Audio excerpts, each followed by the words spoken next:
Hello students, good morning, जय श्री कृष्ण। कैसे हैं आप सभी? आई होप सभी अच्छे होंगे और अच्छा होना भी चाहिए। कोविड-19 चल रहा है, थोड़ा ध्यान रखिए अपना, बाहर मत निकलिए, मास्क का यूज कीजिए, है ना। तो थोड़ा ध्यान रखेंगे तो सभी ठीक होगा। स्टूडेंट, अब से पहले हमने अपने जो लास्ट वीडियोस देखे हैं, उन लास्ट वीडियोस के अंदर हमने डिस्कस कर लिया था कि किस तरह से एक पार्टनरशिप फर्म फॉर्म होती है, किस तरह से पार्टनर्स जब अपना प्रॉफिट शेयरिंग रेशियो चेंज करते हैं तो उनका अकाउंटिंग ट्रीटमेंट किया जाता है, किस तरह से एक पार्टनर फर्म के जब अंदर जब एंट्री लेता है तो उस समय उनके अकाउंट्स के अंदर चेंजेस किए जाते हैं, कब एक पार्टनर जब फर्म से रिटायर्ड होता है या किसी पार्टनर की डेथ होती है तो उस समय उन पार्टनर्स के अकाउंट के अंदर चेंजेस किए जाते हैं, उनका ट्रीटमेंट्स में चेंजेस किए जाते हैं। अब स्टूडेंट, आज जो हम अपना नेक्स्ट चैप्टर स्टार्ट करने वाले हैं वो चैप्टर है हमारा डिसोल्यूशन ऑफ पार्टनरशिप फर्म। यानी अब जो हम चैप्टर डिस्कस करने वाले हैं हम उसमें फर्म को क्लोज करने वाले हैं। अभी तक हमने क्या किया था, पार्टनर्स को एडमिट किया था, पार्टनर को रिटायर्ड भी किया था, किसी पार्टनर की डेथ भी हो गई थी, पार्टनर्स ने अपना प्रॉफिट शेयरिंग रेशियो भी चेंज कर लिया था। तो उन सारे केसेस के अंदर पार्टनरशिप फर्म जो है वो डिसॉल्व नहीं हुई थी, पार्टनरशिप फर्म जो है वो डिसॉल्व नहीं हुई थी, केवल उन पार्टनर्स के बीच में जो रिलेशनशिप्स थे वो रिलेशनशिप्स चेंज हो गए थे। तो हमने दो टॉपिक अभी डिस्कस करने वाले हैं। एक तो होता है आपके dissolution of partnership,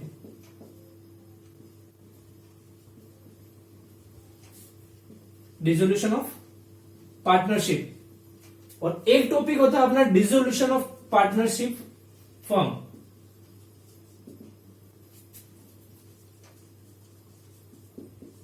both are two different thing. एक है डिसोल्यूशन ऑफ पार्टनरशिप और दूसरा है डिसोल्यूशन ऑफ पार्टनरशिप फर्म। तो सबसे पहले हम देखेंगे डिसोल्यूशन ऑफ पार्टनरशिप और डिसोल्यूशन ऑफ पार्टनरशिप फर्म में डिफरेंस क्या है। जैसा कि मैंने कहा, अभी तक हमने क्या टॉपिक्स डिस्कस किए हैं, पार्टनर्स अपना प्रॉफिट शेयरिंग रेशियो चेंज करते हैं, नया पार्टनर फर्म में एंट्री लेता है, it means admission of a partner, partner firm से रिटायर्ड होता है, retirement of partner and death of partner. तो इन सारे केसेस के अंदर पार्टनरशिप डिसॉल्व होती है। It means in case of partnership, dissolution of partnership, there is a change in relationship between the partners. Only there is a change in relationship between the partners. But in case of dissolution of partnership firm, dissolve the partnership firm.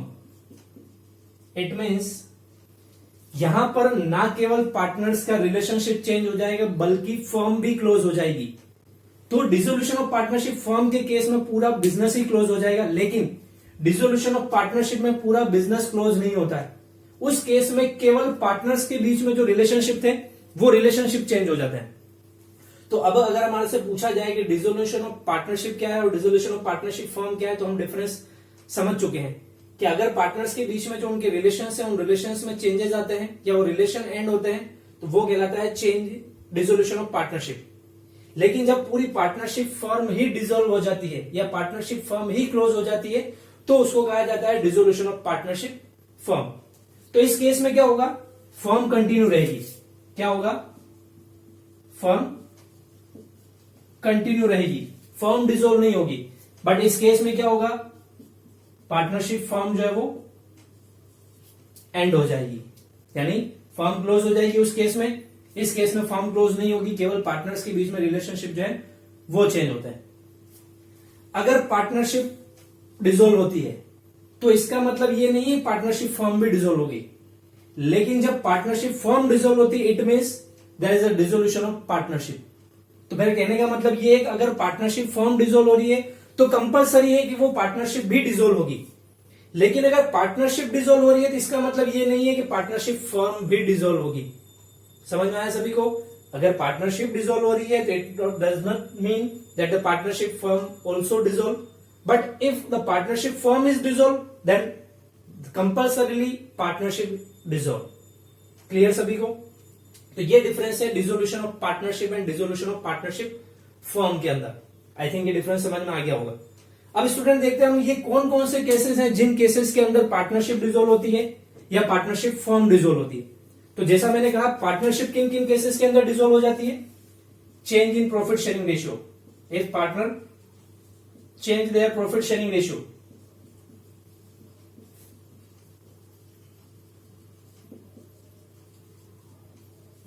in case of admission of a partner,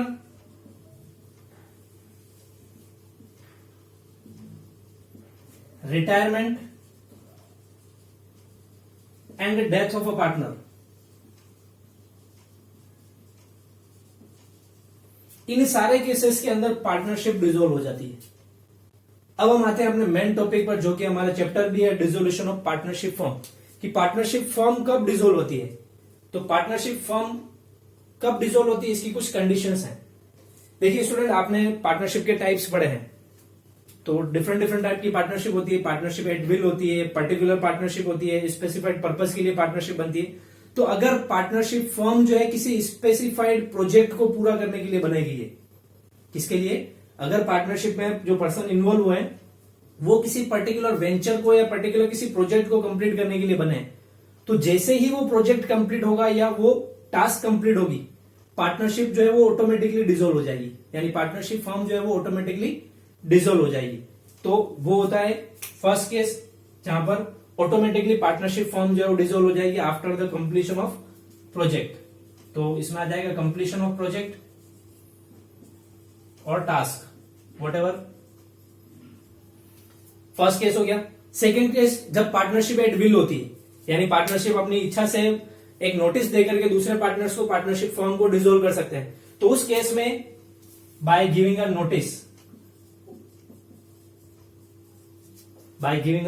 notice to the other partners, the partnership form can dissolve. तो अब अगर partnership at will है तो उस case में कोई भी partner या सारे पार्टनर्स दूसरे पार्टनर्स को ये नोटिस देकर के अब पार्टनरशिप फॉर्म जो है उसको डिसॉल्व कर ली जाए, पार्टनरशिप फॉर्म जो है वो डिसॉल्व हो जाएगी। थर्ड होता है कंपल्सरी डिसोल्यूशन।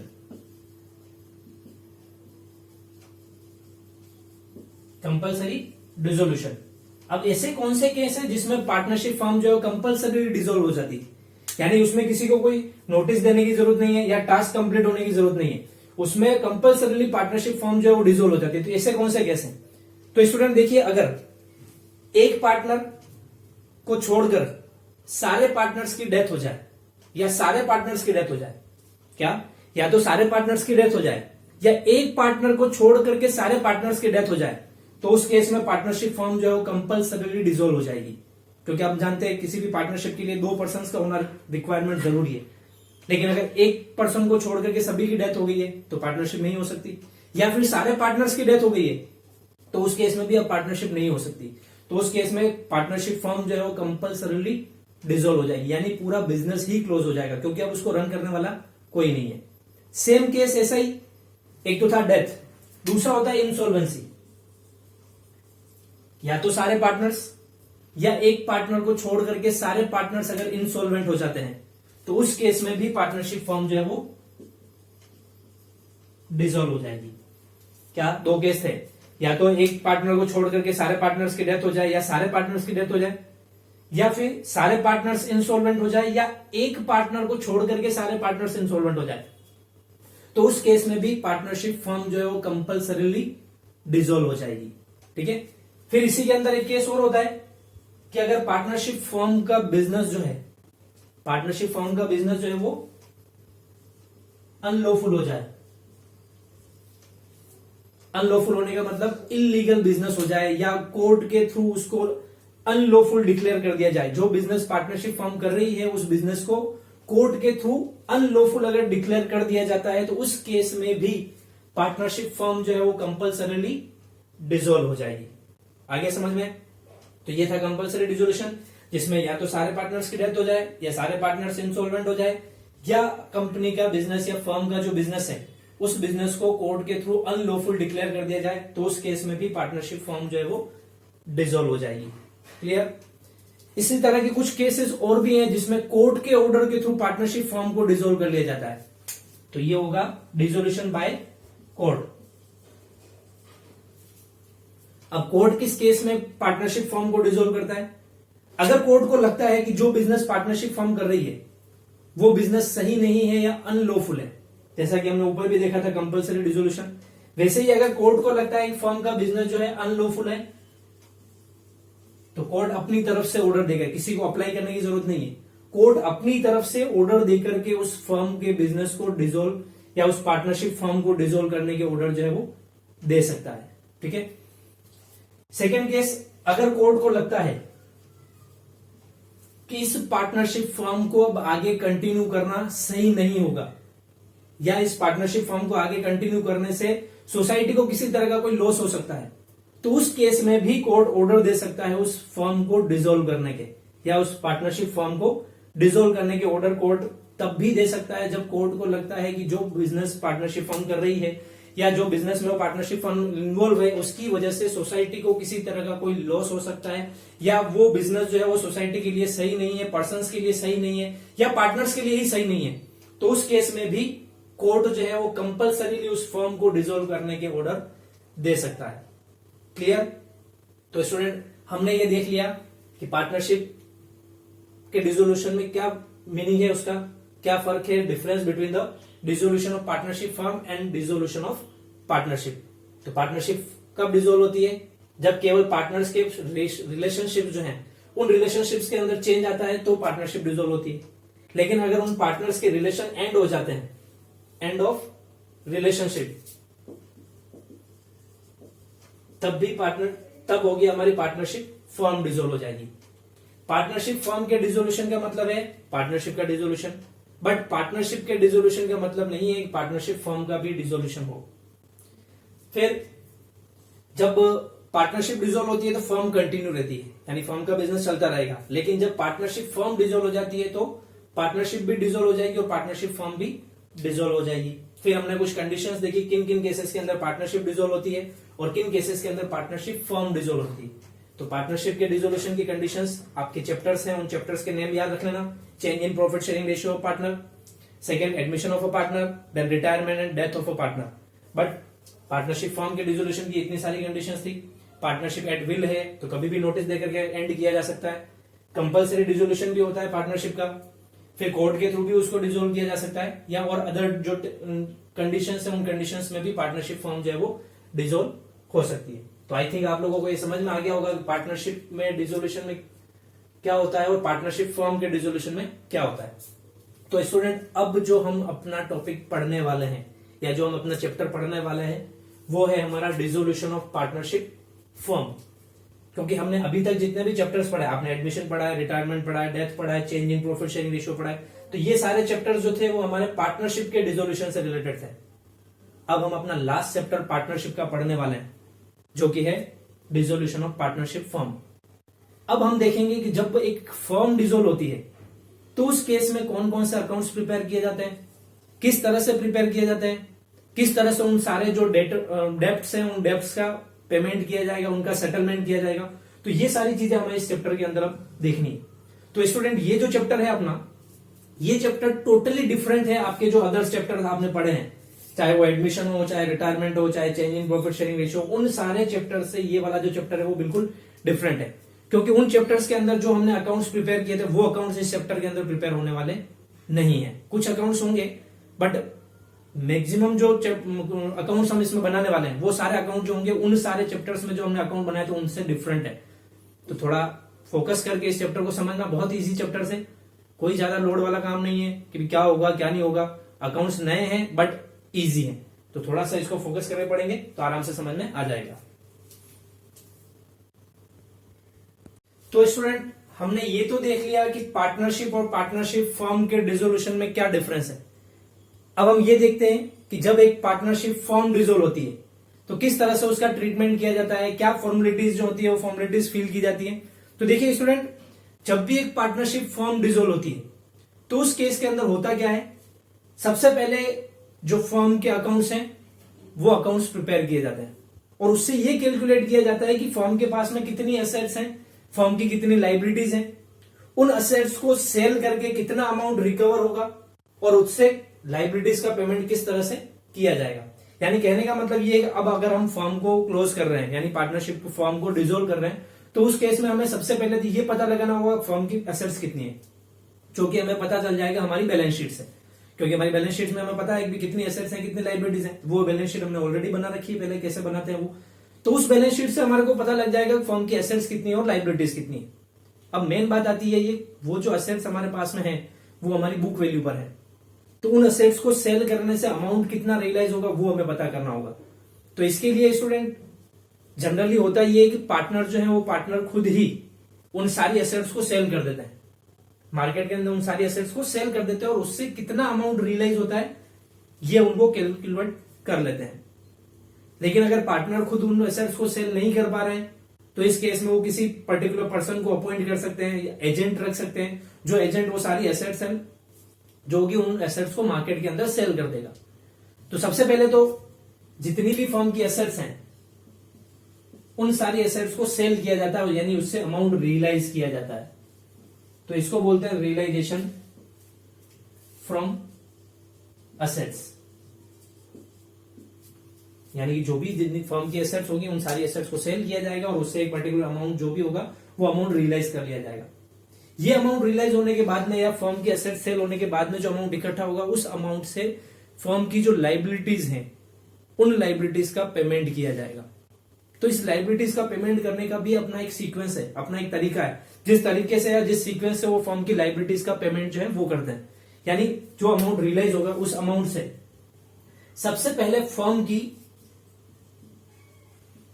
आउटसाइडर्स लाइबिलिटीज जो है, फर्म की आउटसाइडर्स लाइबिलिटीज जो है या आउटसाइडर्स डेप्ट जो है फर्म के, उन आउटसाइडर्स लाइबिलिटीज या डेप्ट का पेमेंट किया जाएगा। यानी फर्म की एसेट्स को रियलाइज करने से जो अमाउंट रिसीव होता है उसमें सबसे पहला राइट जो होता है वो आउटसाइडर्स लाइबिलिटीज का या आउटसाइडर्स डेप्ट का होता है।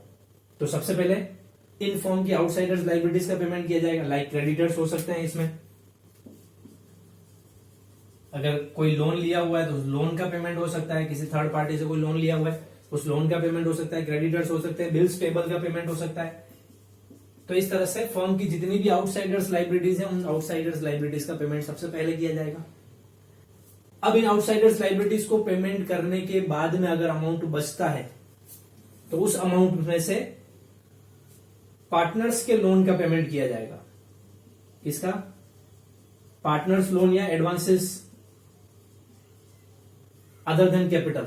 यानी पार्टनर ने अगर कैपिटल के अलावा फर्म को किसी टाइप का कोई लोन दे रखा है या कोई पैसा एडवांस दे रखा है तो उस एडवांस या लोन का पेमेंट जो है वो सेकंड नंबर पर किया जाएगा। यानी after the payment of the outsiders liabilities if there is any amount which is used for the repayment of the partners loan and advances.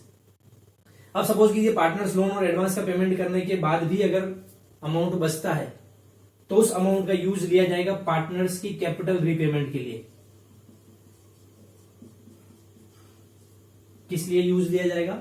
Partner की कैपिटल का जो अमाउंट है उस कैपिटल के अमाउंट को रीपे करने के लिए इस अमाउंट का यूज किया जाएगा। तो यानी सबसे पहले आउटसाइडर्स लाइबिलिटीज का पेमेंट होगा, फिर उसके बाद में दूसरे नंबर पर आएंगे पार्टनर्स के लोन और एडवांसेस। उनका पेमेंट करने के बाद अगर पैसा बच रहा है तो पार्टनर की कैपिटल को रीपे किया जाएगा, जो कैपिटल उन्होंने स्टार्टिंग में बिजनेस के अंदर इन्वेस्ट की थी। और अगर सपोज कीजिए पार्टनर्स की कैपिटल का रीपेमेंट करने के बाद भी अगर पैसा बच जाता है तो उस केस में उस अमाउंट का यूज लिया जाएगा for the distribution in partners in their PSR. यानी कैपिटल का रीपेमेंट होने के बाद में अगर पैसा बचता है तो उस अमाउंट को पार्टनर्स के अंदर डिस्ट्रीब्यूट कर दिया जाएगा in their profit sharing ratio. तो स्टूडेंट ये था पूरा प्रोसेस कि अगर एक पार्टनरशिप फर्म डिसॉल्व होती है तो किस तरह से अमाउंट रिकवर किया जाता है और किस तरह से उस अमाउंट का यूज जो है वो फर्म की लाइबिलिटीज का पेमेंट करने के लिए लिया जाता है। तो सीक्वेंस समझ में आ गया आपको? बोर्ड एग्जाम के अंदर 1 मार्क्स का क्वेश्चन इस टॉपिक पर भी बन सकता है कि अगर फर्म की जो एसेट्स है उन एसेट्स को सेल करने के जो अमाउंट रियलाइज होगा उस अमाउंट का यूज सबसे पहले किसके लिए किया जाता है, एक क्वेश्चन ये बन सकता है।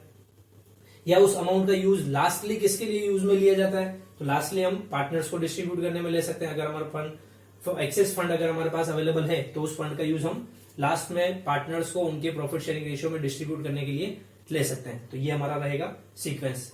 सबसे पहले हम फर्म के एसेट्स को रियलाइज करेंगे, फिर इस तरह से हम लाइबिलिटीज का पेमेंट जो है वो कर लेंगे। तो स्टूडेंट ये हमने देख लिया अगर पार्टनरशिप फर्म डिसॉल्व होती है तो किस तरह से उन अकाउंट्स को सेटल किया जाएगा और लाइबिलिटीज वगैरह जो भी हैं उन लाइबिलिटीज का पेमेंट हम किस तरह से करेंगे। ठीक है, चलिए